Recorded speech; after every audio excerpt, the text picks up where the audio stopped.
கடன் வாங்கிவிட்டு வெளிநாடுகளுக்கு ஓடிப்போய் உல்லாசமாக திரிபவர்களுக்கு பாஜக கடனை தள்ளுபடி செய்வதாக மாநிலங்களவை உறுப்பினர் திருச்சி சிவா தெரிவித்துள்ளார். நாமக்கல் அடுத்த புதுச்சத்திரத்தில் இந்தியா கூட்டணியின் நாமக்கல் தொகுதி வேட்பாளர் மாதேஸ்வரனை ஆதரித்து பொதுக்கூட்டம் நடைபெற்றது. இதில் மாநிலங்களவை உறுப்பினர் திருச்சி சிவா கலந்து கொண்டு உரையாற்றினார். அப்போது இந்தியாவில் கடந்த ஆண்டில் 11,502 விவசாயிகள் உயிரிழந்ததாக தெரிவித்தார். வங்கியில் குறைந்த அளவே கடன் வாங்கிய விவசாயிகள் மாணவர்களிடம் வட்டிக்காரன் போல வங்கிகள் வசூலிப்பதாகவும் அவர் குற்றம் சாட்டினார். ஆனால் கடன் வாங்கிவிட்டு வெளிநாடுகளுக்கு ஓடிப்போய் உல்லாசமாக திரிபவர்களுக்கு பாஜக கடனை தள்ளுபடி செய்வதாக மாநிலங்களவை உறுப்பினர் திருச்சி சிவா கூறினார். அரசுடையமாக்கப்பட்ட வங்கிகளில் ₹1, ₹2 அல்ல, 10,000, 15,000 கோடி கடன் வாங்கி திருப்பி செலுத்தாமல் வெளிநாட்டுக்கு ஓடிப்போய் அங்கே உல்லாசமாக தெரிகிற பணக்காரர்களுடைய கடனை தள்ளுபடி செய்வதற்கு உங்கள் வரிப்பணம் பயன்படுத்தது.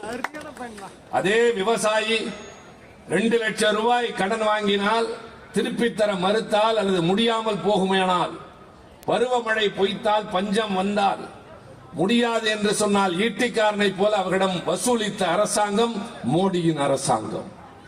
மாணவர்கள் வாங்கிய கல்வி கடன் 3 லட்சம் 4 லட்சம் தரவில்லை என்றால் தெரிந்து கொள்ளுங்கள், தயவு செய்து அவர்களை வாராக்கடன் என்ற பட்டியலிலே கொண்டு போய் வைப்பார்கள். உங்கள் வீட்டு பிள்ளை வாங்கிய கடன், படிப்பதற்காக வாங்கிய கடன், வேலை கிடைக்காததற்காக திரும்ப தர முடியாத போது அவனை சிபில் என்ற ஒரு கணக்கின் கீழ் கொண்டு போவார்கள். அப்படி என்றால் என்ன தெரியுமா? அந்த கணக்கின் கீழ் வருகிற யாராக இருந்தாலும் இந்தியாவின் எந்த மூலையிலும் எந்த காலத்திலும் எந்த வங்கியிலும் ₹10 கூட கடன் வாங்க முடியாது.